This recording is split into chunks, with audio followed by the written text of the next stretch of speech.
நிறையா டைம் இந்த வீட்டுக்கு வந்திருக்கேன். எப்பயுமே அந்த பாப்பா வந்து ஒரு சிரிச்ச முகத்தோடையே வந்து பேசுவா. இன்னைக்கு காலையில் நியூஸ் கேட்கும்போது என்னால் நம்ப முடியல. ஃபர்ஸ்ட் ஆஃப் ஆல் வந்து என்னால் அந்த நியூஸை நம்ப முடியல. நான் 2-3 பேருக்கு ஃபோன் பண்ணி கேட்டு நியூஸு உண்மையாக ஃபேக் நியூஸாக எனக்கு அதை நம்புறதுக்கே எனக்கு அரை மணி நேரம் ஆச்சு. ஏன்னா அவருக்கு வந்து விஜயாண்டனி சாருக்கு வந்து வீட்டை விட்டால் அவருக்கு உலகம் வேறு எதுவுமே கிடையாது. ஏன்னா அவர் எனக்கு நல்லா தெரியும். ஷூட்டிங் வீடு குடும்பம் தான் அவருக்கு வந்து அவருடைய உலகம். இந்த அதிர்ச்சி அவர் எப்படி தாங்கிக்க போகிறாருன்னு என்னால் எனக்கு ஒன்றுமே தெரியல. எல்லாம் உள்ள இறைவன் அவருடைய குடும்பத்தாருக்கு ஊக்கத்தை கொடுக்கணும்.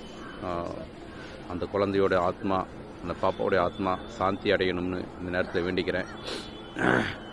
இதே வயசில் ஒரு 18 வருஷத்துக்கு முன்னாடி என்னுடைய தங்கச்சி +2 படிச்சுட்டு இருக்கும்போது இறந்தா. ஏன்னா ரொம்ப பேரண்ட்ஸுக்கு ரொம்ப முக்கியமாக சொல்லிக்கிறேன். இந்த 16, 17, 18 வயசுலலாம் குழந்தைகளை ரொம்ப கேர்ஃபுல்லாக பார்த்துக்குங்க. ஏன்னா ரொம்ப முக்கியமான வயசு. அவங்களுக்கு முடிவெடுக்க தெரியாத வயசு.